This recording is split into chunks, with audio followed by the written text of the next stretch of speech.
ನಮಸ್ಕಾರ ಸ್ನೇಹಿತರೆ. ಇವತ್ತಿನ ವಸುದೇವ ಕುಟುಂಬ ಸೀರಿಯಲ್ನಲ್ಲಿ ನಿತಿನರ ಅಮ್ಮ ಪಶುಪತಿ ಮನೆಗೆ ಬರ್ತಾಳೆ. ತುಂಬ ಕೋಪದಲ್ಲೇ ಪಶುಪತಿನ ಮಾತಾಡಿಸ್ತಾ ಇರ್ತಾಳೆ. ಅಣ್ಣ, ನಿನಗೆ ಎಷ್ಟು ಧೈರ್ಯ ಇದ್ದರೆ ನನ್ನ ಮಗನ್ನ ಈ ಥರ ಮಾಡ್ತೀಯಾ ಅಂತ ಕೇಳ್ತಾಳೆ. ನಾನೇನು ಮಾಡಲಿ, ನಿನ್ನ ಮಗನ ಬಗ್ಗೆ ಹಾಗೂ ರಾಗಿಣಿ ಬಗ್ಗೆ ನಿನ್ನ ಹತ್ರ ಎಷ್ಟು ಹೇಳಿದರೂ ನಿನಗೆ ಕೇಳೋ ಸಮಾಧಾನನೇ ಇಲ್ಲ ಅಂತ ಹೇಳ್ತಾಳೆ. ಅಷ್ಟೊತ್ತಿಗಾಗಲೇ ಪಶುಪತಿ ಹೆಂಡತಿ ಕೂಡ ಅಲ್ಲಿ ಬರ್ತಾಳೆ. ಏನಾಯ್ತಮ್ಮ ಅಂತ ಕೇಳ್ತಾಳೆ.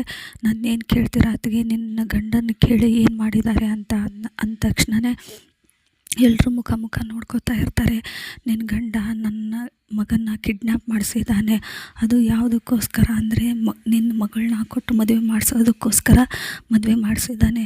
ಎಷ್ಟು ಧೈರ್ಯ ಇದ್ದರೆ ನಿನ್ನ ಗಂಡ ಇಂಥ ಕೆಲಸ ಮಾಡ್ತಾನೆ.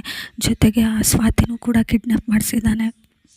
ವಂಶಿ ಏನೋ ಬಂದು ಇಬ್ಬರೂ ಕಾಪಾಡಿದ್ದಕ್ಕೆ ಸರಿಯಾಗಿ ಹೋಯಿತು. ಇಲ್ಲ ಅಂದರೆ ಇಷ್ಟೊತ್ತಿಗೆ ಏನಾಗಿರ್ತಿತ್ತು ಏನೋ. ಒತ್ತಾಯಪೂರ್ವಕವಾಗಿ ನಿನ್ನ ಮಗಳ ಜೊತೆ ನನ್ನ ಮದುವೆ ಮಾಡ್ತಾಯಿದ್ದಾನೆ ಅಂತ ಹೇಳಿದ ತಕ್ಷಣವೇ, ನೀ ಮಾಡಿರೋ ಕೆಲಸದಿಂದ ನನ್ನ ಮಗ ಈಗ ಮತ್ತೆ ಬೆಂಗಳೂರಿಗೆ ಹೋದ. ಅವನ್ನ ಹೇಗೋ ಕಷ್ಟಪಟ್ಟು ಊರಿಗೆ ಕರೆಸ್ಕೊಂಡಿದ್ದೆ, ಈಗ ಮತ್ತೆ ಹೋದ. ನನ್ನ ಮಗನಿಗೆ ಏನಾದರೂ ಹೆಚ್ಚು ಕಡಿಮೆ ಆದರೆ ನಾನು ಮಾತ್ರ ನಿನ್ನ ಸುಮ್ಮನೆ ಬಿಡಲ್ಲ ಅಂತ ನಿತಿನ್ ಅಮ್ಮ ಹೇಳ್ತಾಳೆ. ಅದಕ್ಕೆ ಕೋಪ ಇದ್ದಂಥ ಪಶುಪತಿ ಮಗಳು, ನಿತಿನ್ ನನಗೆ ಬೇಕೇ ಬೇಕು, ಬೆಂಗಳೂರಿಗೆ ಹೋದ ಅಂದರೆ ನಾನು ಹೋಗ್ತೀನಿ ಅಂತ ಪಶುಪತಿ ಹತ್ರ ಹೇಳ್ತಾಳೆ. ಬೇಡಮ್ಮ ಅಂತ ಪಶುಪತಿ ಹೇಳಿದ್ರೂ ಕೇಳೋದಿಲ್ಲ ಅವಳು. ಇಲ್ಲಪ್ಪ, ಯಾವುದೇ ಕಾರಣಕ್ಕೂ ನಾನು ನಿತಿನ್ನ ಬಿಟ್ಕೊಡೋದಿಲ್ಲ, ನಿತಿನ್ ನನಗೆ ಬೇಕೇ ಬೇಕು, ನಾನು ಹೋಗ್ತೀನಿ ಬೆಂಗಳೂರಿಗೆ ಅಂತ ಹೇಳಿದ ತಕ್ಷಣವೇ ಪಶುಪತಿ ಈಗ ಮೊದಲೇ ಕೋಪದಲ್ಲಿ ಇದ್ದಾನೆ. ಅಮ್ಮ, ನಿತಿನ್ನು ನೀನು ಹೋದೆ ಅಂದರೆ ಇನ್ನಷ್ಟು ಕೋಪ ಬರುತ್ತೆ ಅವನಿಗೆ ಅಂತ ಹೇಳ್ತಾನೆ. ಈ ಕಡೆ ಸ್ವಾತಿಗೆ ಎಚ್ಚರ ಆಗುತ್ತೆ. ಎಚ್ಚರ ಆದಮೇಲೆ ವಂಶಿ ಮಾಡಿದಂತಹ ಸಹಾಯ ನೆನೆಸ್ಕೊಂಡು, ನನಗೆ ತುಂಬ ಸಹಾಯ ಮಾಡಿದ್ದಾರೆ ವಂಶಿ, ಅವ್ರಿಗೆ ಥ್ಯಾಂಕ್ಸ್ ಹೇಳ್ಬೇಕಂತ ಹೊರಟಿರ್ತಾಳೆ. ವಂಶಿ ಸ್ನಾನ ಮಾಡ್ತಾ ಇರ್ತಾರೆ. ಒಂದು ಒಳ್ಳೆ ಚೆನ್ನಾಗಿರೋ ಕಾಫಿ ಮಾಡ್ಕೊಂಬಂದು ಕೊಟ್ಟು ಆಮೇಲೆ ಥ್ಯಾಂಕ್ಸ್ ಹೇಳೋಣ ಅಂತ ಹೇಳ್ತಾಳೆ. ಈ ಕಡೆ ಗೀತಾ ಗಂಡ ರಾತ್ರಿ ಕೂತ್ಕೊಂಡು ಒಬ್ಬನೇ ನೆನೆಸ್ಕೊತಾ ಇರ್ತಾನೆ. ಈ ಗೀತಾ ಮಾತಾಡಿರೋದನ್ನು ಮನೆ ಕಟ್ಟೋದು, ಕಾರ್ ತಗೊಳ್ಳೋದು ಹೇಗೆಲ್ಲ ಮಾಡೋಕ್ಕೆ ಸಾಧ್ಯ ಅಂತ ಯೋಚನೆ ಮಾಡ್ತಾ ಇರ್ತಾನೆ. ಗೀತಾ ಬರ್ತಾಳೆ.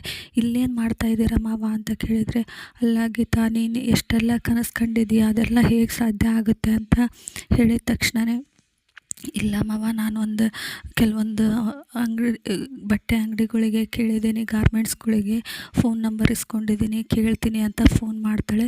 ಕೆಲಸ ಇದ್ದಾವ ಯಾವುದಾದ್ರೂ ಅಂತ ಹೇಳಿ, ಅಲ್ಲೇ ಎಲ್ಲೂ ಕೆಲಸ ಇಲ್ಲ ಅಂತ ಹೇಳ್ತಾರೆ. ಅಷ್ಟೊತ್ತಿಗಾಗಲೇ ಇಲ್ಲಿ ಸ್ವಾತಿ ಕಾಫಿ ತೊಗೊಂಬಂದು ಕೊಡ್ತಾಳೆ. ಕಾಫಿ ತೊಗೊಂಬಂದು ಕೊಟ್ಟ ತಕ್ಷಣವೇ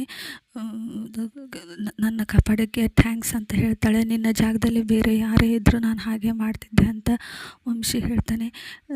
ನನ್ನ ಜಾಗದಲ್ಲಿ ಬೇರೆ ಯಾರೇ ಇದ್ದರೂ ಮಾಡ್ತಿದ್ರಿ ಖರೆ ವಂಶಿಯವರೇ, ಆದರೆ ಹುಡ್ಕೊಂಡು ಹೋಗಿ ಮಾಡ್ತಿದ್ರ ಅಂತ ಹೇಳ್ತಾಳೆ. ಹೇಳಿದ ತಕ್ಷಣವೇ, ಇನ್ನೊಂದು ಸಲ ನೀನು ಕಿಡ್ನಾಪ್ ಆಗೋದಕ್ಕೆ ಹೋಗಬೇಡ, ನಿನ್ನ ಭಾರ ಎತ್ತಕ್ಕೆ ನನ್ನ ಕಡೆಯಿಂದ ಆಗೋದಿಲ್ಲ ಅಂತ ತಮಾಷೆ ಮಾಡ್ತಾ ಇರ್ತಾನೆ. ಏನೇ ಆದರೂ ಆ ಪಶುಪತಿನ ಮಾತ್ರ ಬಿಡಬಾರ್ದು ಅಂತ ಹೇಳ್ತಾನೆ. ನಿನಗೆ ಹುಷಾರಿಲ್ಲ ಅಂದಿದ್ರೆ ನಾನು ಖಂಡಿತ ಅವತ್ತು ಆ ಪಶುಪತಿನಿಗೆ ಒಂದು ಗತಿ ಕಾಣಿಸ್ತಿದ್ದೆ ಅಂತ ಹೇಳ್ತಾನೆ. ಹಾಗೆಯೇ ವಂಶಿ ಚಿಂತೆ ಮಾಡ್ಕೊಂಡು ಕೂತಿರ್ತಾನೆ. ನನ್ನ ಮೀಟಿಂಗ್ ಹಾಳಾಗೋಯ್ತು ಅಂತ. ಆಗಲೇ ಒಬ್ಬ ಅಜಯ್ ಅಂತ ಬರ್ತಾನೆ. ಅವನು ಏನಾಗಬೇಕು ಅಂತ ಇನ್ನೂ ಹೇಳಿಲ್ಲ, ಆದರೆ ಅವನು ಬಂದು ಸರ್ಪ್ರೈಸ್ ಕೊಡ್ತಾನೆ. ಮೀಟಿಂಗ್ ಎಲ್ಲ ಚೆನ್ನಾಗಾಗಿದೆ, ನಾನು ಮಾಡಿದ್ದೀನಿ ಅಂತ ಹೇಳಿ. ಅಜ್ಜಿ ತಾತಗೂ ತುಂಬ ಖುಷಿ ಆಗುತ್ತೆ. ಇನ್ಮೇಲೆ ಬಂದಿದೆಯಲ್ಲ, ಇನ್ಯಾವತ್ತೂ ಈ ಮನೆಯಿಂದ ಹೋಗೋ ಹಾಗಿಲ್ಲ ಅಂತ ಹೇಳ್ತಾನೆ. ಹೇಳಿದ ತಕ್ಷಣವೇ ಅಜಯ್ ಈ ಮನೆಯೆಲ್ಲ ನೋಡ್ಕೊಂಬರ್ತೀನಿ ಅಂತ ಹಿಂಗೆ ಹೋಗ್ತಾ ಇರ್ತಾನೆ. ಅಲ್ಲಿ ವಂಶಿ ಫೋಟೋ ಕಾಣುತ್ತೆ. ವಂಶಿ ಫೋಟೋ ನೋಡಿ, ಏನು ಬಿಸ್ನೆಸ್ ಮ್ಯಾನ್, ತುಂಬ ದುಡ್ಡು ಮಾಡಿದೆಯಲ್ಲ, ಬಿಸ್ನೆಸ್ಸಲ್ಲಿ ತುಂಬ ಸಕ್ಸಸ್ ಕಾಣ್ತಾ ಇದ್ದೀನಿ ಅಂತ ಮೆರಿತಾ ಇದೆಯಲ್ಲ ಅಂತ ಹೇಳಿ ವಂಶಿ ಫೋಟೋ ನೋಡಿ ನಗ್ತಾ ಇರ್ತಾನೆ. ಇಲ್ಲಿಗೆ ಈ ಸಂಚಿಕೆ ಮುಕ್ತಾಯವಾಗಿದೆ. Thank you for watching.